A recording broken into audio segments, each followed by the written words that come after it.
நம்ம இப்போ பார்க்கும்போது கடைசியில் தேவையான ஒரு தேவையான எண்ணெய், கடுகு, கருவேப்பிலை, எண்ணெய் கடுகு கருவேப்பிலை கொஞ்சம் போட்டு நல்லா பொரிஞ்சதுக்கப்புறம் விடுங்க. வெங்காயம் சின்ன வெங்காயம் போட்டு சின்ன வெங்காயம் கொஞ்சம் சேர்த்து சின்ன வெங்காயம் நல்லா வதக்கி விட்டுருங்க.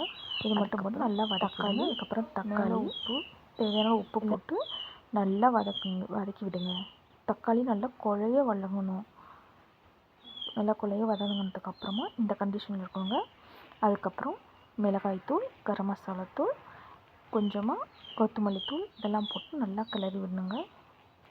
அது 2 நிமிஷம் அப்படியே வதங்கிடணும்.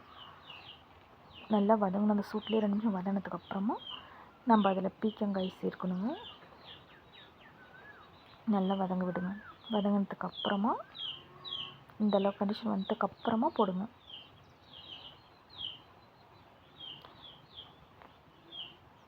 பீக்கங்காய் சேர்த்து அப்படியே அதுலேயே நல்லா வதக்கி விடுங்க.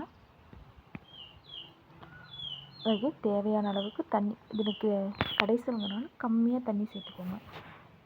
கம்மியாக தண்ணி சேர்த்து நல்லா இது பண்ணி தட்டு போட்டு மூடி வச்சுருங்க. ஒரு 2 நிமிஷம் வேகுக்கு நல்லா வெந்ததுக்கு அப்புறமா தான் எடுக்கணும். இந்த கண்டிஷனில் பண்ணுங்கள். கொஞ்சோண்டு ஒரு துண்டு புளி சேர்த்து இதோட நல்லா வத்து வச்சு கடைஞ்சிடணுங்க. சாப்பாட்டுக்கு சூப்பராக இருக்குங்க. சாப்பிட்டோம். நீங்களே செஞ்சு பாருங்கள்.